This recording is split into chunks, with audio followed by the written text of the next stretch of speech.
June 19th meeting of the Columbia Rotary Club. What a joy it is to be here with you today, and what a joy it is to be a Rotarian. And we have some very special Rotarians from around the world who've come to be with us today after having been at the International Convention. So feel international today because we have some very special guests with us. We'll begin singing our national anthem with Rusty and Jim.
Thank you, and David Anderson will lead us in our invocation. He's on his way up.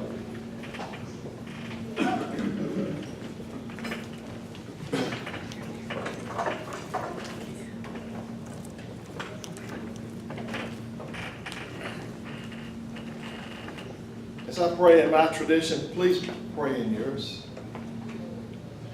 Lord of the universe, creator of all things, one of your wise ministers said recently, you can judge a person by his or her checkbook stubs.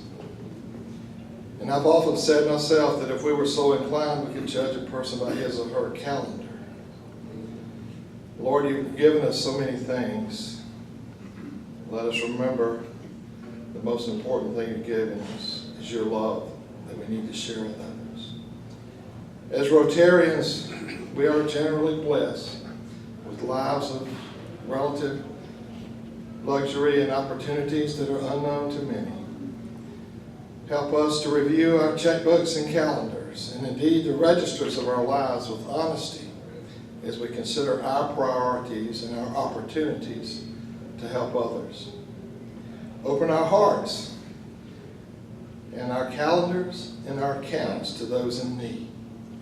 While still providing us with appropriate fruits of our own labors, help us to share not only our tangible wealth, but our intangible riches such as time, knowledge, leadership, and creativity to make our city, our state, our nation, and our world a better place, filled with the peace and love that only you can bring through us. We pray this to you, Almighty God. Amen.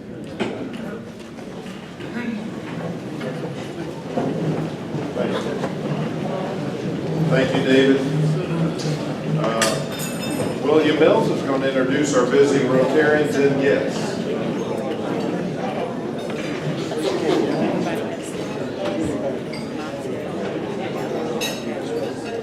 I'd like to welcome the visiting Rotarians and our guests.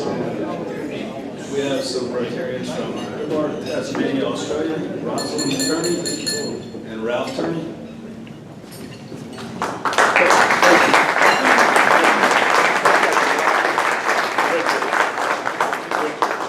Richard, Rosalind has something she wants to say. Take that. Thank you. Good afternoon, Rotarians. I don't know whether any members remember my voice, but if you were a member of this club 40 years ago, you may. Rotary Club of Columbia in South Carolina sponsored me as a Rotary Foundation graduate fellow, and I studied at the University of South Carolina in the same music department as Audrey. And I had a wonderful year at University of South Carolina, and during that year, several visits to your club. I'm a Rotarian now myself, and I've just come back from the convention, so it wouldn't have seemed right to go home without coming and thanking you all. Thank you very much for a wonderful heritage that you've left me with.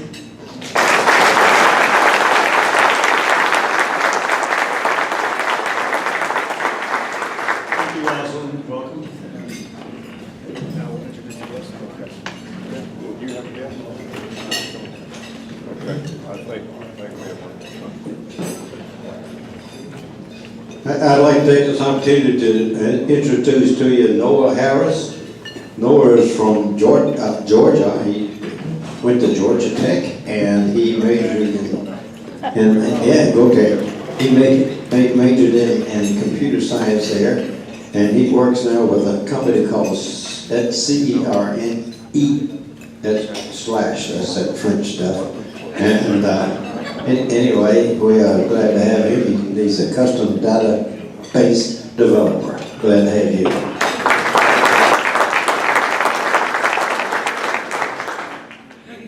I'm Kay Shaw, and I'm proud to have today my granddaughter, Cameron Rawl. Cameron is a rising freshman and out of high school out of Nashville, Tennessee. And she's spending several weeks with me this summer.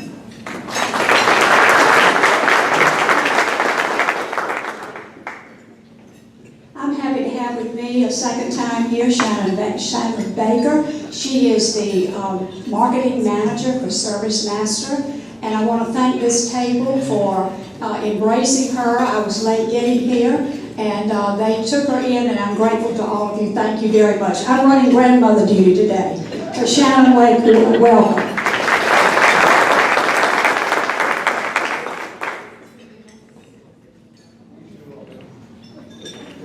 Thank you again, and welcome to our visitors and guests. I have one other international guest that I wanted to introduce today. Fred Mesquita. Fred is here at the table in the back left for you. Fred is volunteering. He's a Rotarian from Sao Paulo, Brazil. And he is involved with the Rotary Action Group called World Free from Hepatitis. And he is traveling around the world promoting the work of this Rotary Action Group, which started in Brazil. Is that right, Fred? And he's a member of the Jardim das Bandeiras Club in District 4610. And I want to show you what they are doing. This is a brochure. And he has visited 500 clubs so far, is that right? He's going around the world basically promoting this as a volunteer for Rotary. But a goal of this Rotary Action Group, this is not an official program of Rotary International, as you know, but a Rotary Action Group is a group that is recognized by Rotary, and their mission is also recognized by Rotary. And they are working to end hepatitis in the world. So thank you for what you're doing, Fred.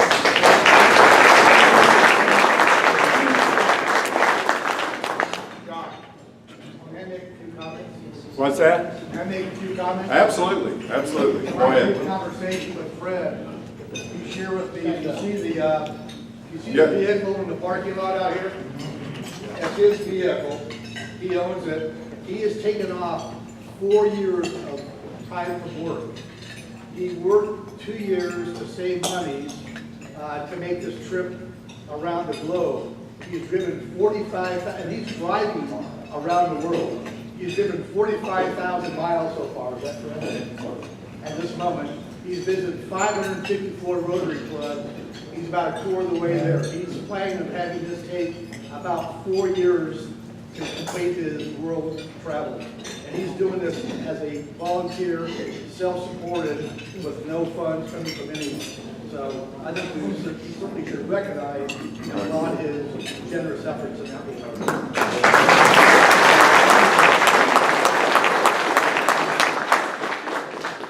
One of those amazing heartfelt gifts that Rotarians give the world. Perfect example, Fred. Thank you again, and thank you for being with us. And at the end of the meeting, we'll exchange banners. I know you have a banner, and we'll exchange banners. And I'd like to give you all a banner as well. Okay. Health and happiness. How about Ann Walker doing health and happiness for us today?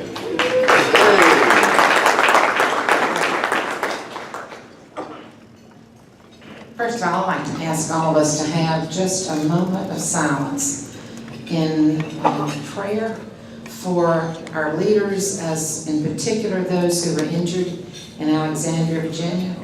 Please bow your heads with me.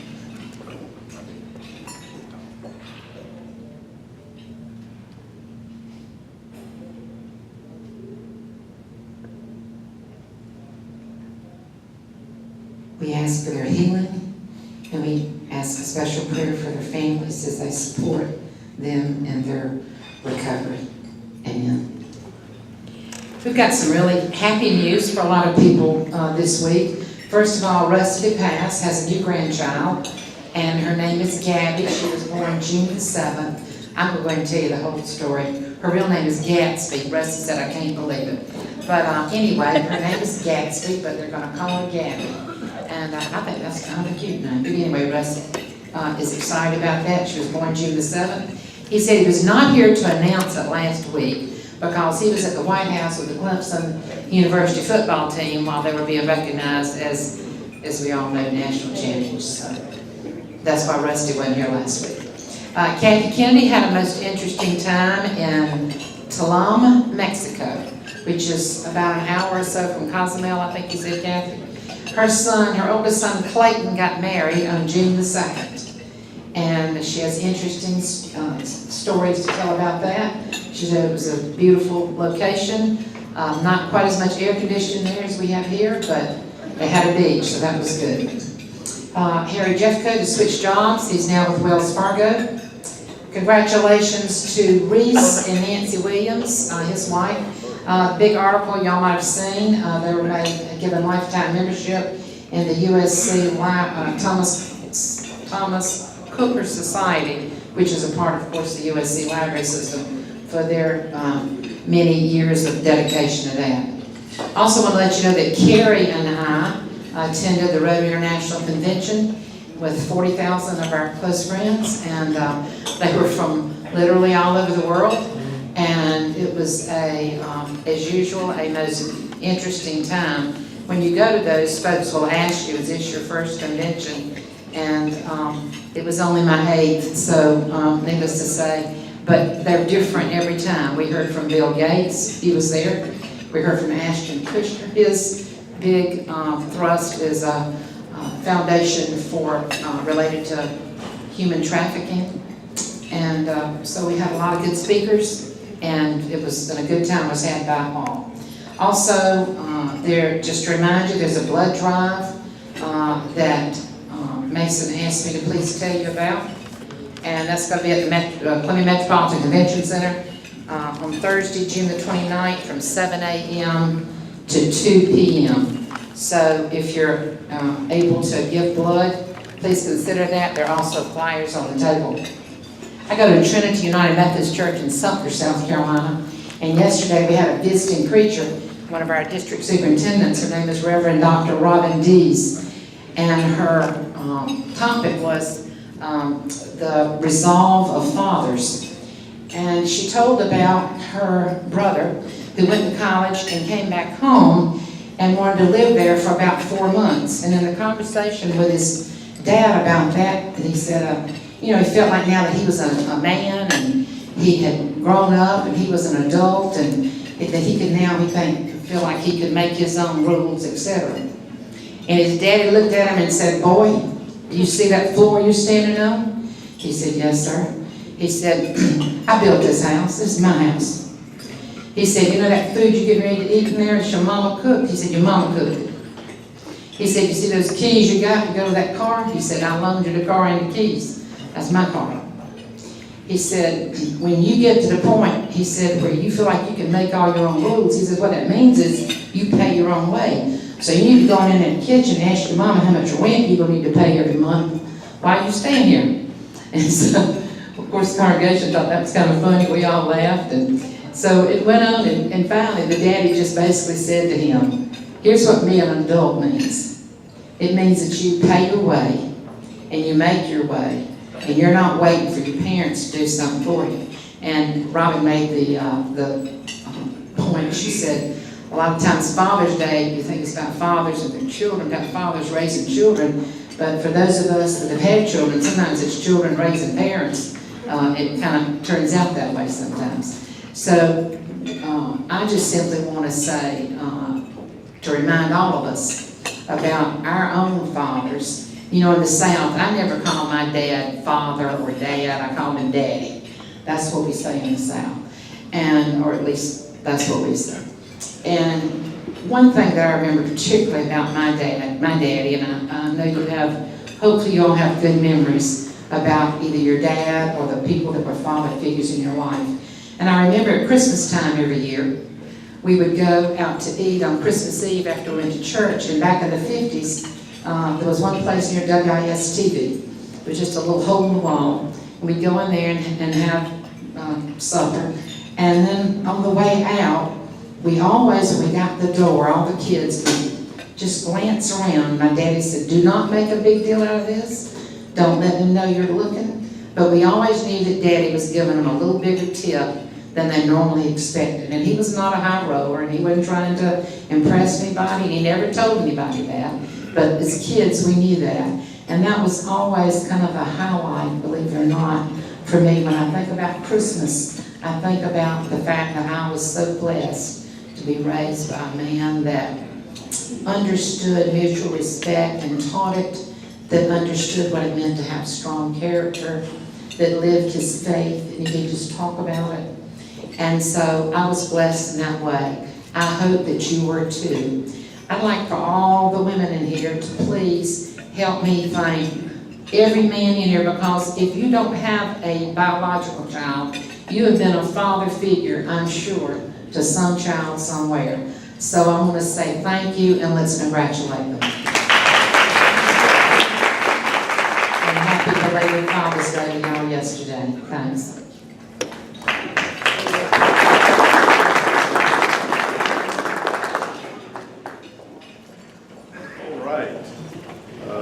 Speaking of the good works of Rotary, I want to remind you about our cart project and ask you, if you haven't already done so, to stick some change or folding money in the little blue bucket on your table, if you would please. I also want to remind you that this Thursday afternoon we will be packing boxes of food for Harvest Hope Food Bank. And if any of you have not either told Jerry Pate or Bob Diggle that you want to participate, please do that today before you leave. We have a few folks from Main Street Rotary Club coming to join us on our project Thursday, so I hope that a number of you will be there. It looks like we've got a big day Thursday. We're going to be giving blood and packing food, so a lot going on Thursday. We will now have a new member induction. Keep the lifeblood of the club. Michael Kahn will lead us in that induction. Thank you, President John. I'd like to invite to the dais two special guests of the Columbia Rotary, along with their sponsors, and ask them to turn and face the club for induction and introduction. That will be Mike Dominic, sponsored by Carrie Powers, and Charlene Rhodes, sponsored by Libby Gober. This is an interesting pair of inductees, and I know you'll want to remember their names and to invite them graciously, welcome them graciously into our club. And as I call each of your names, would you please take a step forward so that the club might come to recognize you. First, Mike Dominic. Mike is sponsored by Carrie Powers, and it's interesting, as always, to know how he got linked to Columbia Rotary. Carrie and Mike met through their mutual association in the Irmo Chamber of Commerce. Mike lives in the Irmo area, too, at New Park Place with his wife, Lee, a paralegal with the Mobley Law Firm, and their 3 full-time children, as well as some frequently staying stepchildren. Last week, for example, was Vacation Bible School at Riverland Hills Baptist, where Mike is a member. And Mike and Lee taught a group while 5 of their 6 kids that is, all of them that are still at home, participated.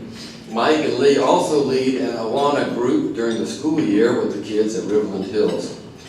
When I asked him how he gets away from the kids, Mike said that he and Lee like to slip away occasionally to Charleston, Greenville, the beach, for a short beach.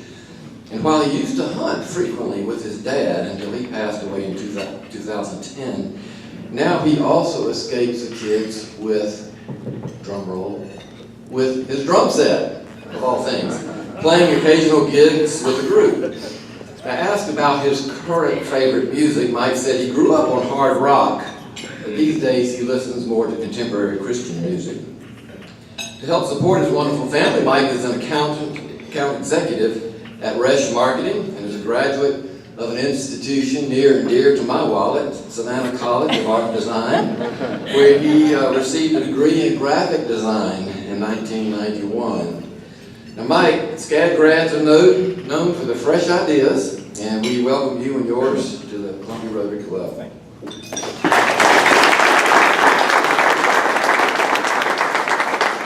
Next is Charlene R. Rhodes. Meet Charlene. She is the owner and executive director of Always Best Care, ABC. Always Best Care of the Midlands. This is an A+ rated senior care service provider, according to the Better Business Bureau. ABC provides in-home care, help in making assisted living choices, and transportation assistance locally here in the Midlands while being linked to a larger organization. Charlene's husband, Nate, for example, is not only her business partner, but is also an area rep for ABC in the Carolinas. And interestingly enough, one of their children, Tyler West, also works with them at Always Best Care. Charlene and Nate live on Meadowbrook Drive in the Spring Valley area and attend St. David's Episcopal on Polo Road. As you might suspect by Charlene's interest in seniors, she enjoys speaking to groups on senior-related issues, and she volunteers with the Alzheimer's Association. I suspect Charlene will appreciate Columbia Rotary's Blue Buckets and the club's support of Alzheimer's research. When she's not working at ABC or St. David's, Charlene enjoys crocheting, especially in the cold winter months, and reading and spending time at the beach with Nate. Charlene, I hope that with all of your experience with seniors, you won't be disappointed to be involved in a Rotary Club with such a young membership.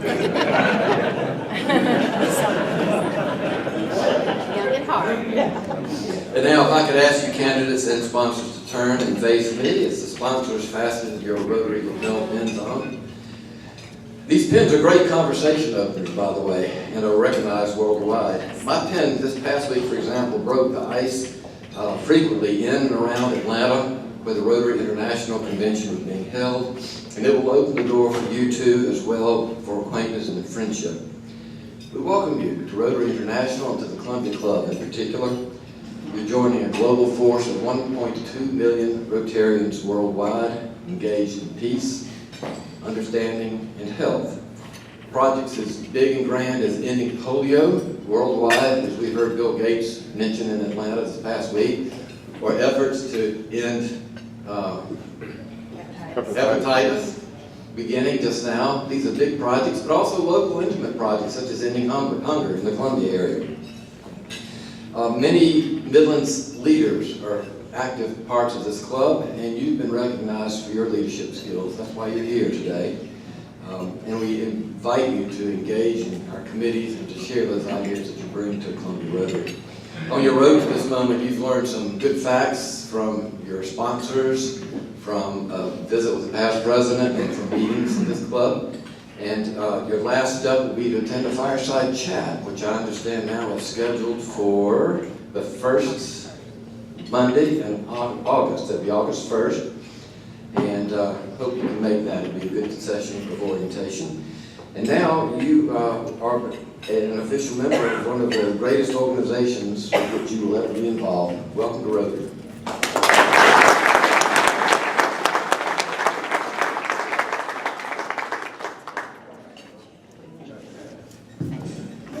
Okay, I'm going to take just a second while I have Mike up here. So everyone knows that next week John and I will transfer leadership of this club. And I've been the public image chair of this club for about, I don't know, the last 6 years. So every email that you get on Fridays that comes from me, the website, the social media, the videos, which I'm very far behind on uploading those, and I apologize.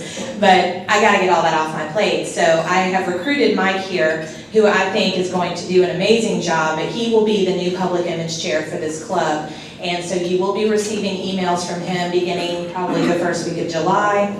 Next, on Wednesday, I'm gonna try to transition everything over to him, but of course, it's gonna take a little while.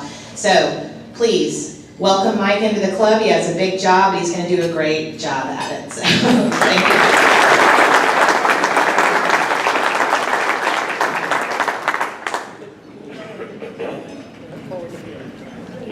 Okay, before we get on to our program for today, I want to remind the board members who are here that we do have a short board meeting after this meeting.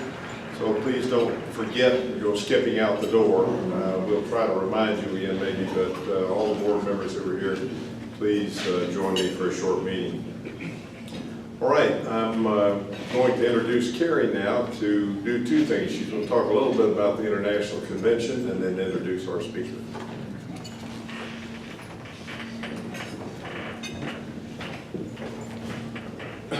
pulling all kinds of duties today.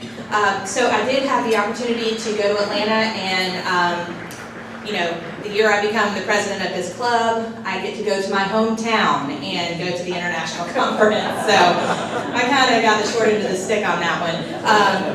But it was kind of neat. I lived in Columbia for 21 years, so it was kind of neat to go home and be a tourist for 3 or 4 days. Was my first convention, and yes, Ann, you're right, everybody always asks you if this is your first convention, and I was amazed at the sea of Rotarians that covered the gigantic metropolitan Atlanta area.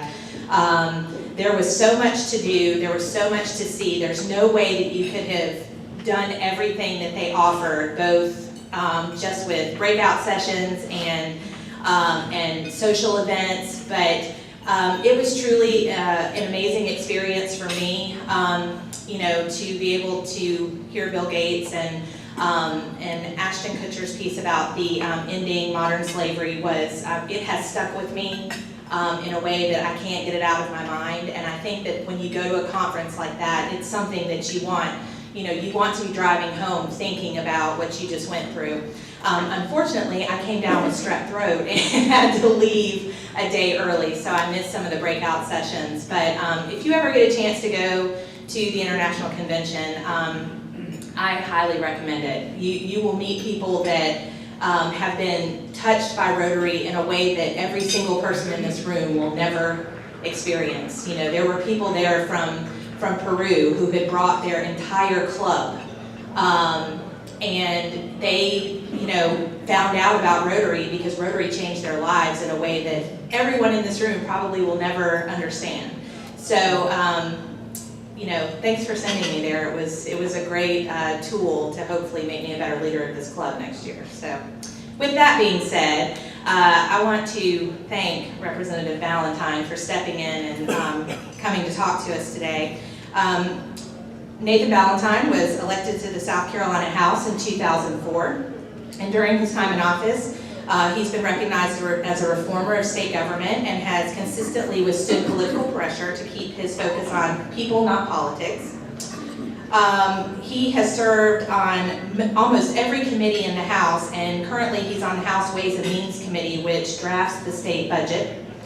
But on a personal note, when I was hired at the Irmo Chamber in July of 2015, the press release went out that I had been, selected to take over that role, and the very first phone call that I got was from Representative Ballentine, and he left me a fantastic message that I still have on my voicemail today, and it was just really words of encouragement that I have truly appreciated during this time at the Chamber. Didn't have any Chamber experience, had no clue what I was doing, hardly knew anything about Irmo. I do now. I could not do my job without his help. He works alongside of me to help grow that business community, and I'm always grateful to you for that. So he and his wife Karen have 3 kids, Sarah Buck, JC, and Emma, and I want y'all to welcome him to the podium.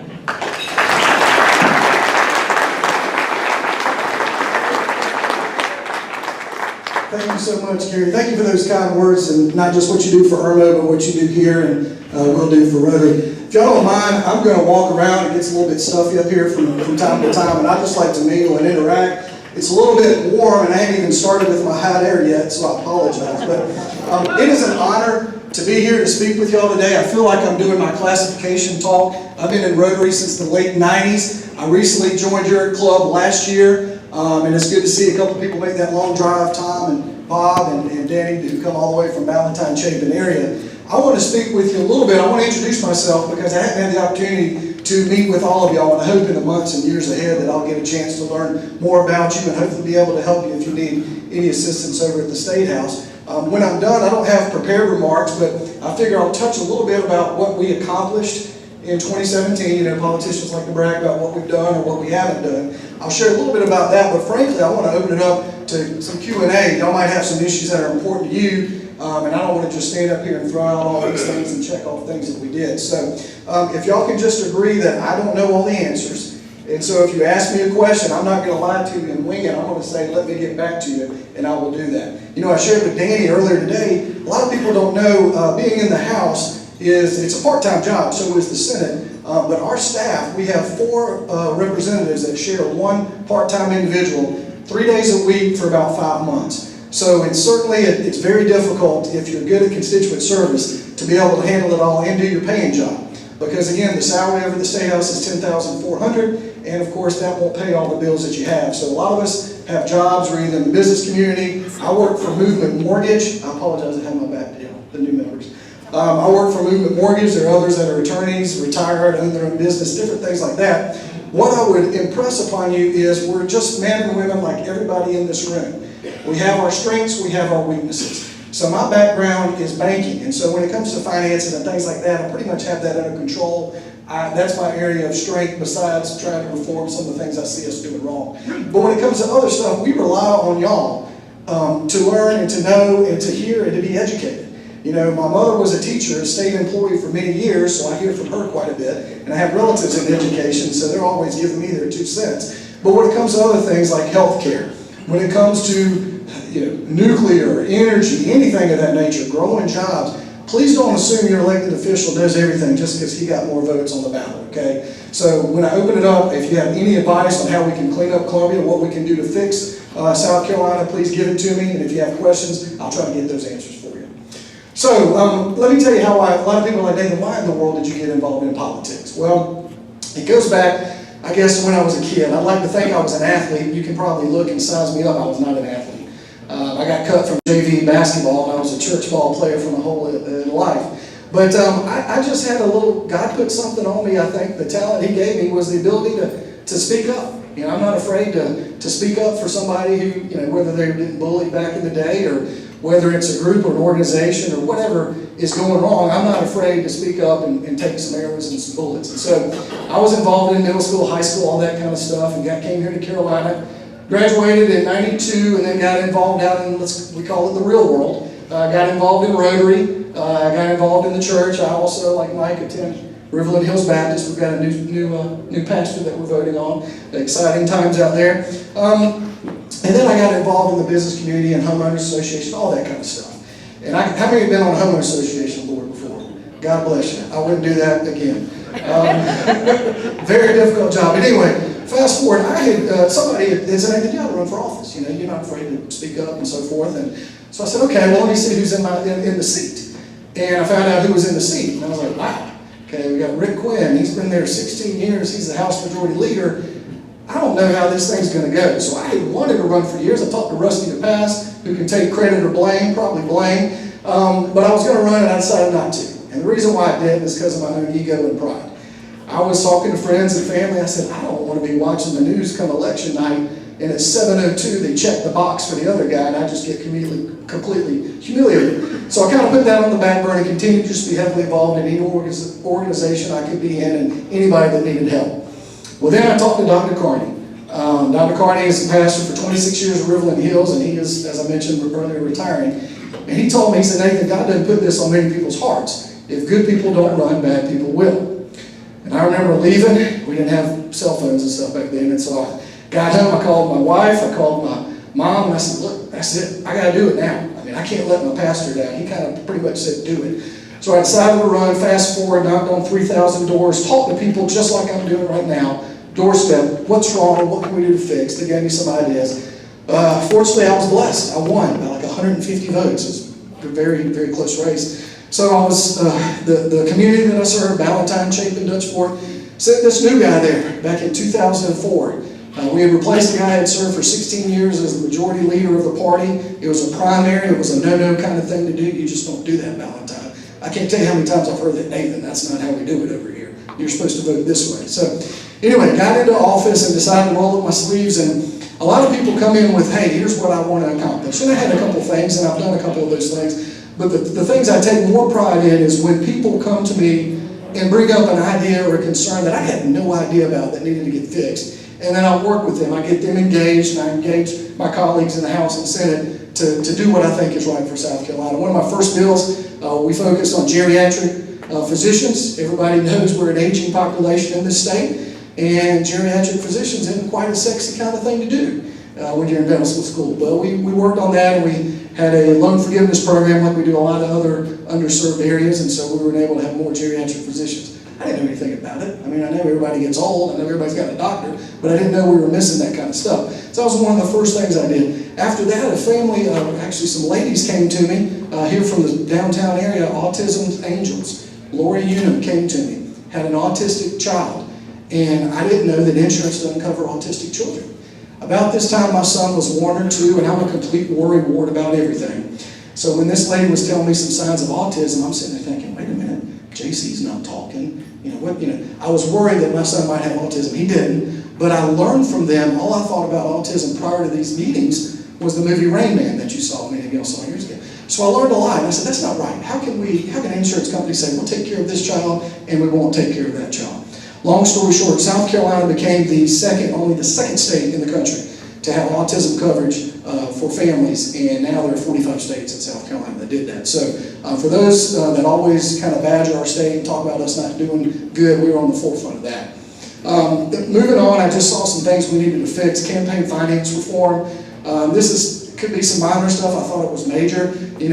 Before we passed that bill, the only people you knew where money was coming from and going were your constitutional officers, people like governor, lieutenant governor, etc., and House and Senate members. You didn't know about school board, you didn't know about the coroner's race, you didn't know about dog catch or anything like that, and so we decided that we would pass that. So now you see where all that money is, because money is important in politics. It can tell you a little bit about who's supporting an individual, right or wrong, and it can show you where they're spending their money, and obviously you've heard about campaign accounts lately.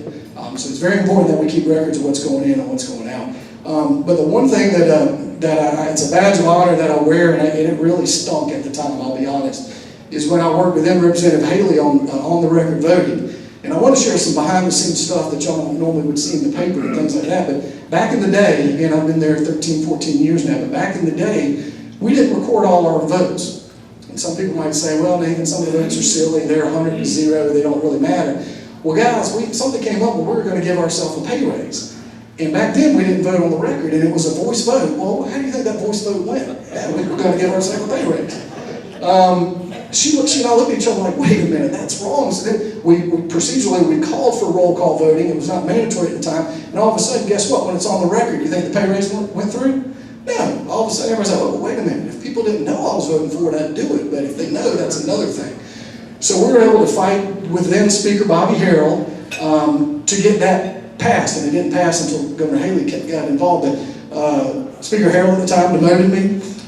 That's part of the reason I've served on various committees. He put me back a couple notches, and that's just how a lot of people work politics. It's vindictive, and if you don't do what you're told and don't particularly toe the party line or whatever the case may be, you're going to pay the price. So I've kind of had an interesting career But it's one that I don't think I would trade. It's, again, it really stunk at the time when you're sitting here and you should be at a very prestigious committee and you end up going to one where all the freshmen go to and this, that, and the other. But I think, history's on our side on that one, and Speaker Harrell's no longer speaker, and our state's moved forward. So that's just a little bit about my background. And again, many of these things are not what I thought about 13, 14, 17 years ago when I decided to run for office. I didn't think, hey, we need to fix autism. Hey, we need to help out geriatrics. Hey, we need to work on campaign finance reforms. It was just things, real life scenarios that I learned, watched, or heard from real people like this today.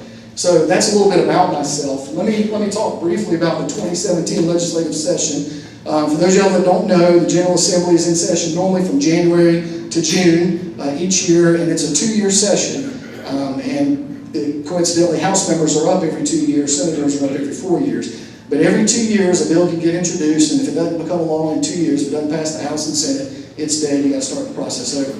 If you have a bill that didn't pass in 2017, the good news is we got 1 more year to go. So call your elected official, call me, call somebody, and tell them why it's important, why we need to do it, and ask what they're doing to get it done. This year alone, which was the beginning of the 2-year session, anybody want to take a stab at how many bills were filed in the House and the Senate? Just kind of give you a perspective. 2,500.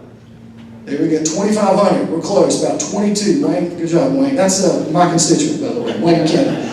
About 2,200 bills have been filed. Now, of those, only 130 have become law. Actually, 130 is a big number, frankly, but that gives you a perspective. 2,100, 2,200 pieces of legislation, and 130 have made it through in a year. Now, some of y'all view that as, hey, that's good. We don't need a bunch of laws. I understand that. The less is best. Others are like, well, what the heck are you guys doing? If that's all you did were 130. I'm going to talk a little bit about what we did, and then I'm going to open it up for some Q&A. So, first and foremost, I'm going to address the roads bill, the infrastructure bill. I've heard about that for years out in the Ballentine Chapin area. I know it's been important to a lot of people.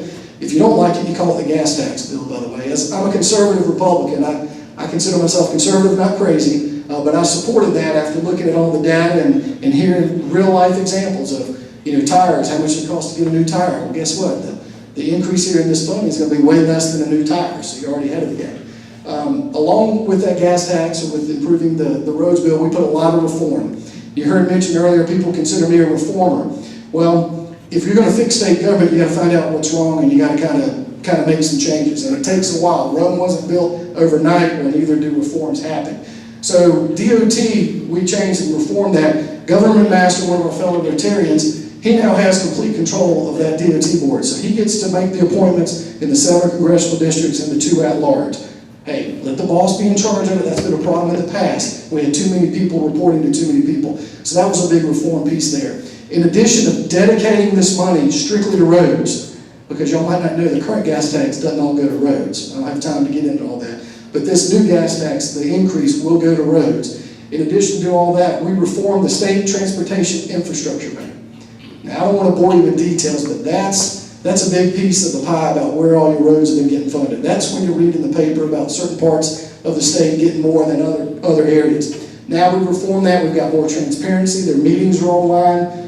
There is actually a list of what's supposed to get done. No more can a legislator say, hey, I want this project, which is 76 in the state on that list, to become number 1. So we've made sure that we're going to have some reforms so that if you're at the pump, when you're paying 2 cents more every year for the next 6 years, that you're going to see a result from it. First and foremost, what you're going to see is in the rural areas, you're going to see some more safety conditions put on the roads and things like that. We'll eventually get around to improving all the roads. This money is not for new roads, by the way.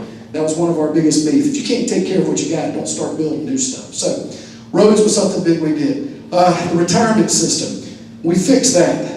You might think I'm not a state employee, Nathan, I don't care, move on. That's very important because if we don't fix the state retirement system, we're going to be dipping into the general fund of the budget, which is all your tax dollars, and we're going to be sending those to plug holes. So we had to change that. If y'all read the paper, kept up, Treasurer Curtis Loftus has been on that issue for many years. There's several factors of why it's underperformed. We've got a commission that I think might have made some bad decisions if we all looked at it at the end of the day. And we've got some people making a little bit too much money. I don't have a problem with somebody making a lot of money if they're doing a lot of good work. But when your results in that retirement fund are down here, I don't think we ought to be paying fees up here. We need to have results up here if we're going to pay fees up there. So that's another thing we did. Freedom of Information Act. Y'all hear that all the time. I don't know if John Monk's here in the crowd, but that's often difficult when groups or organizations have said, hey, look, I want to know what the heck is going on. I want to find out what's going on. Where is this money being spent? You just get stonewalled left and right. You hear things of ridiculous requests. Hey, that request is going to cost $84,000 for us to get copies of paper for you. And they're just doing that to scare you, so you'll just move on and just not deal with it. Now we put some restraints on that so that they have to answer and say, okay, yes, I got your request, I'm not avoiding you, and we got to get it done per law in X amount of days, whether it be 30 days or 3 months or whatever. So we've passed some things there as well. We've done some education stuff. Can't speak enough about education. I'm blessed out of Lexington District 5 out in Chapin. We have an outstanding school district, but others don't have that. And so we have to work, even though those are the only people that can vote for me, I consider myself a representative for the state. And some of the toughest decisions I have to make are ones that the people back home might not like in that great school district, but they're helping out another part of the state. And it's a rising tide lifts all boats. I'm willing to do our part to help others. At the same time, we got to make sure we're not bringing the best down lower when we do that. So that's one of my most difficult times is when I have to do a vote that the school district or the constituents back home initially at first glance are like, what is Ballentine thinking? But when they give me an opportunity or when they email me and I reply and explain it, they're like, you know what, that makes sense, I get it. Of course, sometimes they don't end that way. They're like, no, forget it, I'm never voting for you again off that one issue, and that's fine. Again, I mentioned earlier, we all have real jobs. So while I love what I do, should I ever lose an election, and I'll probably get to spend more time with JC and Emma and Sarah and Karen and probably more time at my paying job. I know they would appreciate that. There's many other things we did. We're a military state. We're proud of that. We passed a bill that would allow the veterans to qualify easier for in-state tuition. Some of the universities didn't necessarily agree with that, but I believe if you've served our country and you chose to come to South Carolina one way or the other through retirement or what have you, we'll let you get an in-state tuition here at one of our colleges or institutions. I think that's only fair that we can do. There were many other things we did. I'm not going to continue that. There's several things that the House passed that are stuck in the Senate. That's kind of a broken record. We say that every year and every 2 years. But I want to know what's important to you. If you've got some questions about what I said, let me know. And if there's something completely off topic, let's talk about that. And what do we have, 10 minutes, 5 minutes? 5 or 6 minutes. 5 or 6 minutes, so fire away. Mr. Crutchfield. Only my wife calls me Mr. Trying to grow space in downtown Joe for 10 years, and I want you to know that I've been told positive. What I want y'all to know is when you call this guy, if he can't help you, you feel better if they call him. Thank you. How much do I owe you for that? Bob's a good guy. Thank you for the prayer breakfast that you do every year for the state as well. Yes, sir. Do you think that one road bill y'all did is enough? Do you think that's really going to solve? I mean, if you go drive to Charleston on the 26th, the weekend, it's a nightmare. Yeah. And I think it'll be for the rest of my life. Yeah. Or So- refilling either way. So in politics, when I started out early on in my career, I was kind of an all or nothing kind of guy, kind of like, well, heck, here's what I want. If we don't get that, we're just not going to do it. Well, since I've learned the art of compromise, if you will, so is it perfect? No. It got held up in the Senate last year, and we got nowhere with it. So this year, we were like, God, just send us something. We'll figure it out. Here's what I'll share you. I used to tell people that the DOT, we can't give them enough money. And everybody would joke thinking, oh, that's typical government waste. And no, it was legitimate. We can't give them enough money to do what they need to do. We haven't raised it since the late 80s. And when you look at a cost to pave a 2-mile road, a 1-mile road, 2 lanes is like $250,000 now. Back then in 1987, it was $29,000. Well, we're trying to get by on the same money. So what I'll tell you is what we've done will get us much closer.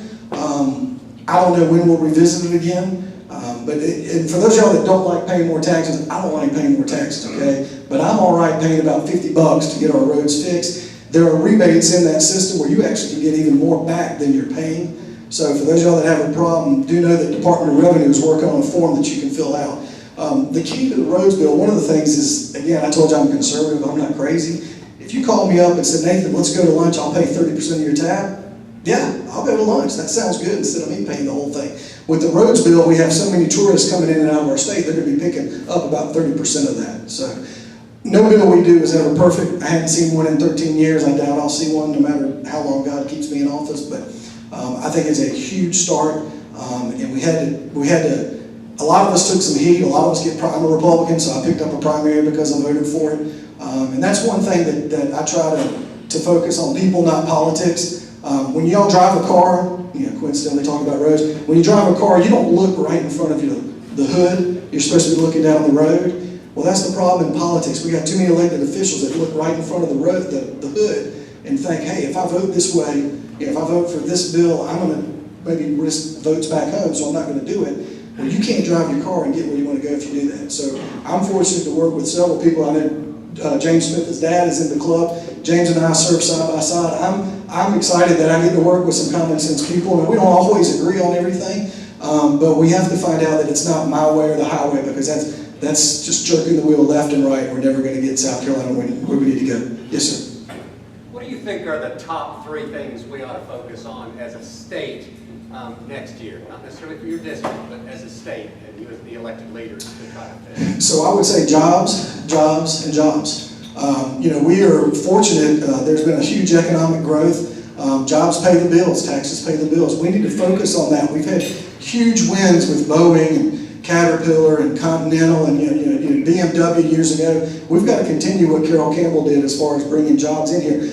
Underneath jobs comes things like education, regulations, making it more business friendly, with at the same time still protecting the climate. So jobs, and I'm a jobs guy. I used to serve on the LCI committee, and I was in line to chair that until the speaker decided he didn't want me to do that, and I'm used to bucking leadership, and so I'm no longer on LCI, but I still work a lot with the guys in business. So thank you. Yes, ma'am. Obviously, jobs are important, but we keep hearing from industry leaders that they don't have the people. They have the jobs, but they don't have the people to hire. I'm actually meeting with some folks from the South Carolina Asphalt Association and people from the Department of Corrections to have some conversations about. We got folks over here that if you let them out of prison, you're never going to see them again anyway, because they did something one time, they're not going to do it again. That's not true for everybody. But you've got a lot of jobs up there, particularly with all this the roads built and everything. The folks that are in this construction industry, the roads industry, are most concerned because they literally cannot find the people to hire. Exactly. And so the state has a program, a KEYS program, where I'm going to simplify it, where you can get a certification. We'll call it silver, gold, whatever the case may be. And that's where companies can decide, hey, if I want to go to Colleton County, I need 500 people that are certified to do this X widget, and you need a gold certification. So that's where the underlying of jobs is the education that we have to do. A friend of mine, Brian Sterling's his Department of Corrections. Every day I see an ad on TV or I see a billboard. I'm like, good Lord, Brian, how much money do we give y'all to advertise? He's like, Ballentine, you don't understand the problems in the Department of Corrections. We're so understaffed. And when you look at what we pay those individuals and the job they got to do, no thank you. I mean, I don't know who wants to go step into that. And that's even if they were qualified, and many aren't at this point. I thought I saw one over here. Yes, sir. My question is on the property tax that we have on anybody that owns commercial buildings. It has just gotten onerous. You get hammered. And more than hammered. And every time the school boards, when they want more money, they actually do the legislation, because that is all rubber stamped and goes right on to the people that own the buildings. Yeah. And it's made our values just terrible. So what he's referring to is Act 388. Years ago, y'all remember how many just own a primary residence and nothing else? Wow, I'm in the minority here. Okay. Well, for those of us poor people that just own one property, you liked it because we saved your taxes. Well, you can thank Lamar over here because we just shifted a lot of it over there to the commercial real estate, is what he's talking about. And then when it comes to school funding, that's all on the commercial real estate's back. And so school boards from time to time, they'll tell you we don't send them enough money in the General Assembly, and so they go and raise taxes. Representative Huggins and I are looking into a lot of educational things to look at the reserve funds and look at how much money school districts have. Again, I'm conservative, not crazy, so if we got 2 months of reserves in a school board, that might be understandable. And then, maybe we don't need to raise taxes, we can dip into the savings account. But if we got more than that, before we go ask Lamar and commercial business to pay it, why don't we dip into some of the reserves? I don't think we will ever repeal Act 388. I've been on several study committees. I told the speaker I'm tired of that. I don't need any more stuff on the resume. If we're going to do something on a study committee, I want to do that. We're looking at property tax and some exemptions, because y'all do know, or maybe you don't know, we exempt more in South Carolina than we collect. So for example, Porta-John, you buy a Porta-John, this is a crazy example, buy a Porta-John, there's no sales tax on that, that's exempted. Why the heck does that even exist? I don't know. Those are some complicated issues we got to look at. Do we have time for one more, or is that it? We're done? Okay, I'm happy to stick around if you have any questions. Wayne, I'll come back. Wayne's been waiting a long time. Common sense in the governor's mansion. You interested in writing? I'm happy doing what I'm doing out there for y'all, Wayne. Thank y'all for letting me speak with you. I look forward to getting to know more of y'all in the years ahead.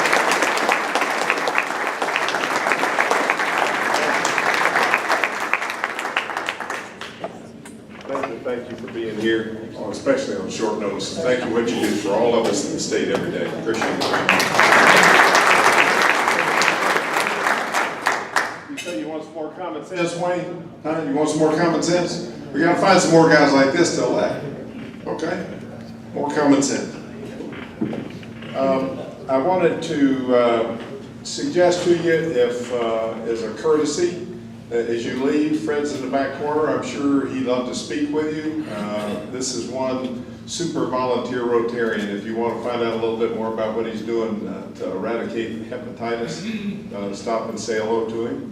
We're not going to sing as we leave. Our piano player volunteered to play the Australian national anthem in honor of our guests. So he says he's not sure he can do that, but he's going to give it a try. So if you'll all rise and listen to the Australian national anthem, we'll adjourn.